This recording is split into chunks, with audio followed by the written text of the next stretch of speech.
Hi everyone, welcome. I'm really excited to be moderating this panel today. As Clara mentioned, this panel will be on the BFC's Low Carbon Transition Programme. So for those of you who aren't familiar with the initiative, the programme aims to move the fashion industry one step closer to achieving net zero by supporting 50 SMEs decarbonise their supply chains. That's through implementing low carbon transition plans and also helping to uncover opportunities for these businesses to move towards more circular models. So I'm very excited to be joined by four representatives from the first cohort of the initiative, so kind of the guinea pigs, I guess, so to speak. So Clara's already introduced everyone, so I think maybe we should dive straight in and first of all just ask what made you and your brands want to be part of this initiative. So I don't know who wants to start, maybe Fionn? Yeah, I think it was kind of really, really exciting when we were approached to join the project, and it's something that we've kind of spoken about for quite a while now at Molly Goddard, and something that we've kind of been adjacent to and already been looking at, but this kind of seemed like a great opportunity to delve into it. We're quite like a small team, and having that extra support there really kind of was reassuring in that taking this next step into this project, that we knew that we could actually put some framework in place and deliver on something over like kind of a set period of time. Yeah, totally, that makes sense. And Patrick, I know that obviously, you're a smaller brand in terms of you do a lot of custom orders, and so I wondered, what does this mean for you in terms of kind of obviously the size of your business will differ to the likes of Molly Goddard or Margaret Howell? Yeah, for sure. I mean, we took a decision to only make what people actually buy, and so all of our pieces are limited edition and made to order, which means that we've preset the quantities, so the business is very much based on quality over quantity, and it will remain that way. We did a carbon calculator before, but that was very much kind of in isolation. And so this program is really exciting for us because it's the first time, I think, in any major fashion week where you're able to see standardization of goals and results, and to kind of compare yourself with your peers, and to really kind of start to build a community of fashion businesses here in the UK that can speak to each other and understand really what the issues are, because so much of this in the past has kind of been hidden. And these kinds of programs, with the help of the platforms like Canopy and QSA, have really allowed us to have transparency in our emissions. And once you have transparency, you're then able to take steps to do better. So it's fascinating. Yeah, I'll ask a bit more about the tools that you're using shortly, but I wanted to just ask Mica, in terms of, we were talking just now about how you're Margaret Howell's first head of sustainability. Sustainability, yeah. Yeah, in that role. So how helpful is it for you to have this kind of framework to kind of implement the changes that you are hoping to implement? Yeah, I mean, it's super helpful for us. So we've been calculating scope 1, 2, and 3 for 2 years now. So we've got the data, but how to really decarbonise at the speed that we need to decarbonise is obviously tricky for all of us. And I think this programme really excited us because there were so many different perspectives and experience with kind of the teams that were involved, like QSA, the Sealing Tool, and the BFC, that it really gave us that, other perspectives on how we can really decarbonise and what we can do with our data that we do have. Yeah, amazing. And Carl, how about you? Because you're in a similar position to Patrick in that Carl is very much about kind of custom-made orders and made-to-order. And so I wondered, for kind of a smaller brand like yours, like what are some of the things that you're learning by being part of this initiative? So basically, when we first launched the brand back in 2020, and then we more focusing on to doing the local sourcing and then the custom-made service. But because of this program, when we saw it, it was kind of more focused on tailored to smaller business. And then we thought that, we can do a lot more than only focus on the materials. As a smaller brand, and we can elaborate from what kind of business model that can actually approach to a new sustainability. Yeah. Yeah. And so what sort of business models would that be?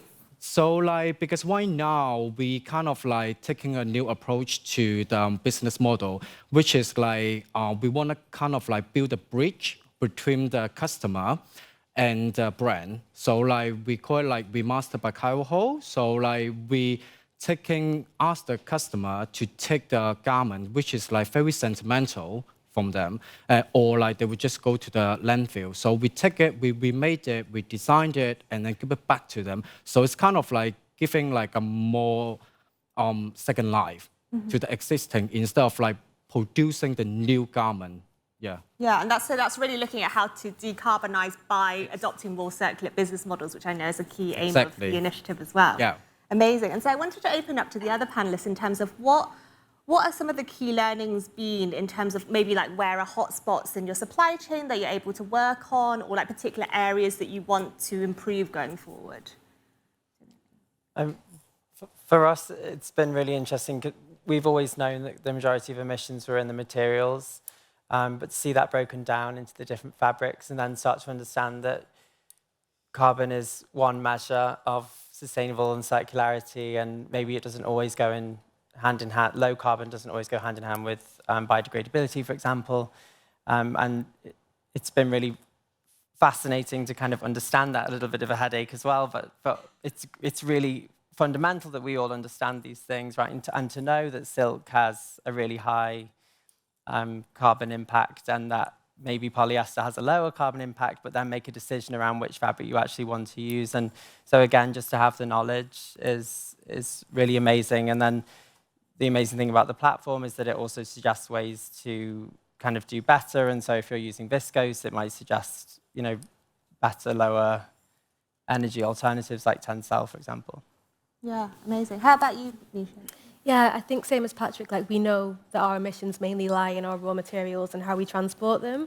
But I think this program's really helped us to kind of work through all the other really tricky areas that we maybe don't speak about as much, they're not as exciting, like marketing, graphics, model agencies. They were actually a really large portion of our footprint. And it was really hard to know what to do because it's just so much, and how do you reduce that? And I think having these conversations with the people involved, like QSA, has really helped us to kind of focus in on that and know where we can make those reductions. Yeah. And how about you, Fionn? What have you learned at Molly Goddard in terms of what areas you'd like to improve on when it comes to decarbonisation? I mean, to echo what both of you said already, it's really in the materials and kind of the sourcing and development of our collections. But I think through using the seedling tool and working with QSA, it's been fantastic to understand the impact that a specific material has had, and then using the tool, so in live time, understanding that by increasing to like a 50% recycled material, how you can see the immediate result of how much carbon will be, or how much your carbon emissions will be lowered. And it kind of really incentivizes you to then kind of work towards that. But then also, like, I know myself, I'm absolutely no expert in it, but working with QSA, it's been really great to kind of contextualize what all of it means, and understanding that 10 tons of carbon could be the equivalent to this, and working in different ways or in more circular, introducing more circular business models can help to reduce those, and kind of framing them and tailoring them to our business as well, but they're not kind of just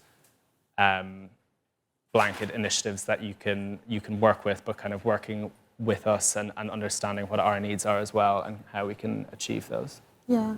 And I wondered if we could talk a bit more about how the tool works in terms of kind of managing to map the carbon footprint, and as you said, kind of looking at different materials.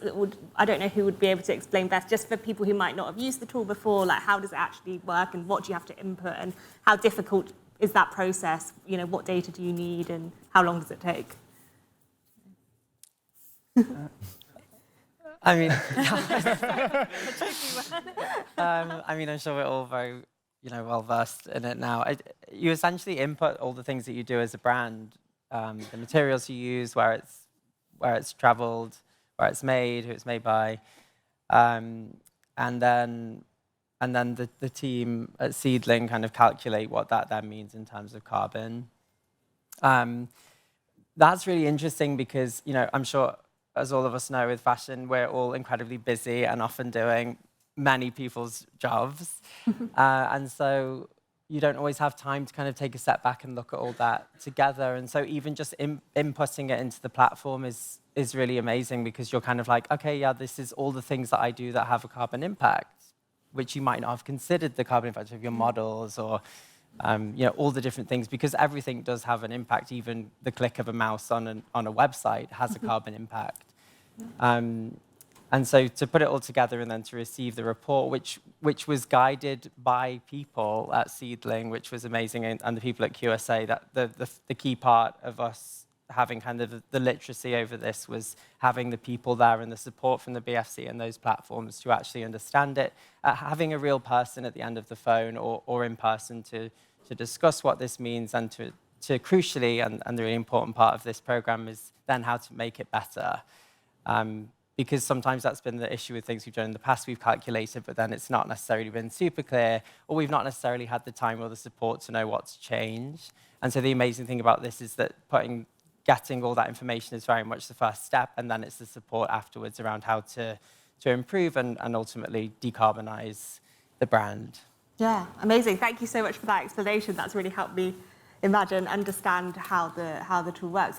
I wanted to ask, so now that you have kind of this data, how are you using it? So like, are you setting targets? Are there we already discussed some of the areas like materials that you're focusing on, but how are you kind of going to continue to measure, I guess, your progress? I don't know who wants to take that one.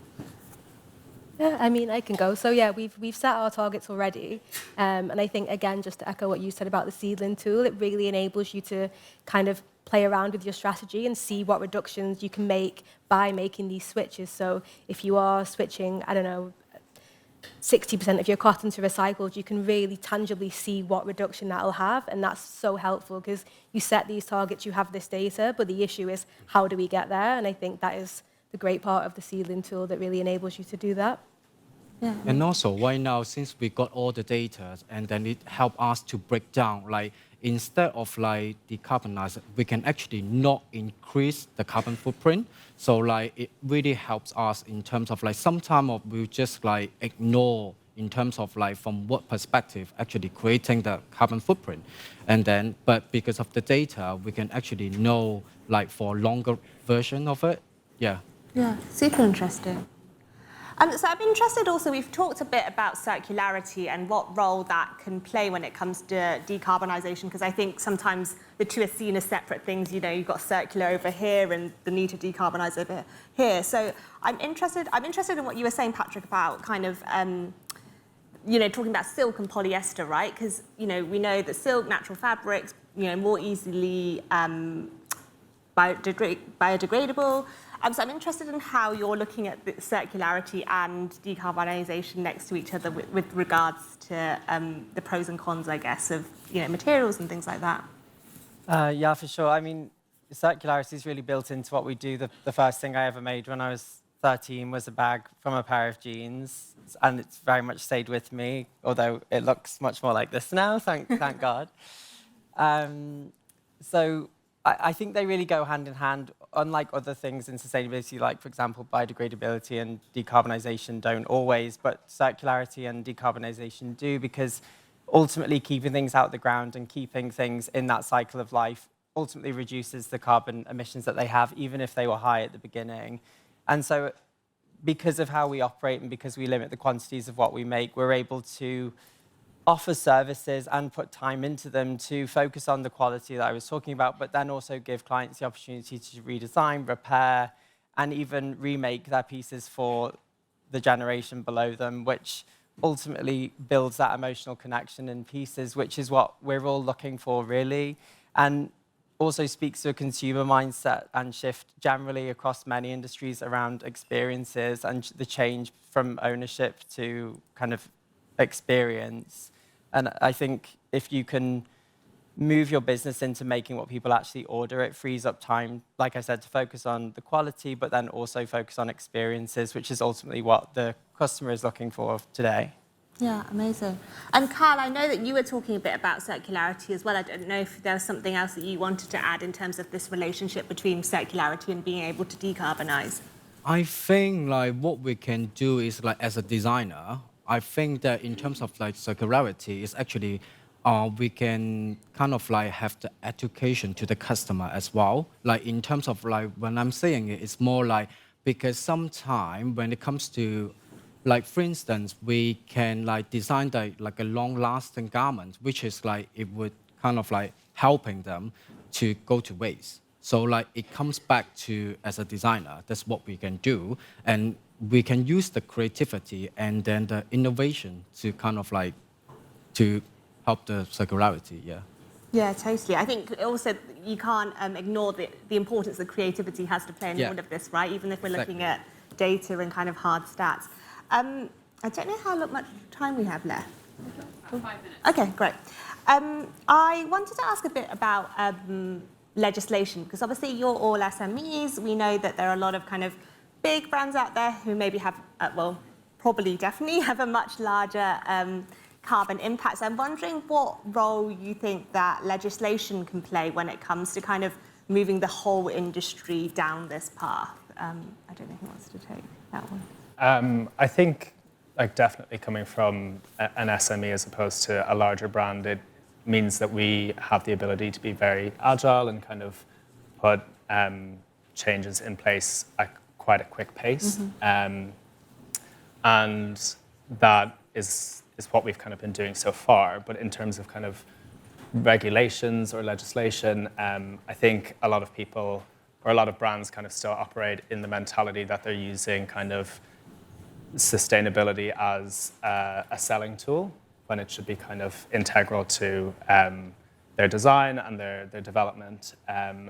And until there's kind of some sort of legislation in place that kind of has like benchmarks or implications for brands who aren't attempting to decarbonize or to introduce kind of more circular business models, there kind of won't be that kind of fear amongst maybe larger companies that they have to comply with certain things. And I think having certain things in place will kind of hold people accountable. Yeah, for sure. I think that accountability aspect is so key. Does anyone else have anything to add on the regulation side? Yeah, I guess I can add, I mean, I think it's vital for the industry to move forward. I think it's super important. But I do think we do need the tools and the guidance to really help brands to move towards this legislation and to, especially with decarbonising, like it needs other stakeholders in the industry, like this programme that the BFC are doing, to really help us come together and gather these tools and support us in these reductions. Otherwise, it's the pressure of, oh, how do we get there? But we all want to get there, so it's having these tools to support us in really moving towards a low-carbon future. And I think when you can standardize or offer something to measure against, it really helps, like we've seen with this program. And hopefully the growth of this program, there's an amazing future there where potentially the whole British fashion industry can kind of compare all of their carbon emissions, which is incredible. But government legislation really helps kind of move the needle towards something that we're all kind of having to do. But with that, it brings kind of certain frameworks that would make it much easier. And like I said, the difference between doing it this time and the time before is that we're not in isolation, and the community that it brings is really incredible. So I think the legislation would only add to that. Yeah, amazing. So on the other side of things, we talk a lot about consumers, and I'm interested, obviously, Patrick and Carl, with your businesses, it's very much about kind of custom and kind of consumers really understanding that brand story and kind of this idea of maybe, buying a special one-off piece. So I'm interested in what role you all think that consumers can play when it comes to decarbonisation, and I guess how important is that aspect in this kind of big puzzle that we're all kind of contending with? I think customer plays like a key role, like when it comes to decarbonization, because like what they purchase is actually like affect the company's choices as well. So that's why like as long as they have the knowledge in terms of what is sustainability, and then they can actually feedback us, and then like what we can do better in terms of like moving forward. That's why that is the key element. Yeah. And I think the consumer is really excited. You're offering them different experiences that they can't get elsewhere. You're offering them customization. You're offering them, the opportunity to own a numbered piece with their name stitched into the label, all of this speaks to what luxury is, right? But I think the crucial part of this is that it actually can be available at any level of the industry. And circularity is a tool that can be used in many ways, but I think ultimately offering the customer these experiences is really compelling for them, and we've certainly seen very exciting and engaging. So I think it's a real business opportunity for all of us to kind of, engage with. Yeah. Amazing. And just to wrap up, because I think we're coming to the end of time, just a quick fire. If there was one thing you would like to see change in the industry to help fashion decarbonize, what would that one thing be? Might be quite hard to narrow down. For me, it would be changing the business model to make what people actually buy, so we reduce overconsumption. I think what I want to see happen is actually we are able to build a stronger bridge between the brand and the customer. It's kind of deliver the message or engaging with the customer is more what I want to see in the future. Yeah. I think more programs like this that facilitate collaboration and also available, accessible, and accurate emission factors. Yeah. Amazing. Yeah, definitely. This program has been fantastic, and kind of working with other people who are experts in their field, but then also working with our peers and other brands and understanding their challenges and trying to work together towards kind of the collective goal of decarbonizing the industry. Yeah. Collaboration and knowledge sharing. Indeed. Amazing. Thank you so much. Thank you to our panelists.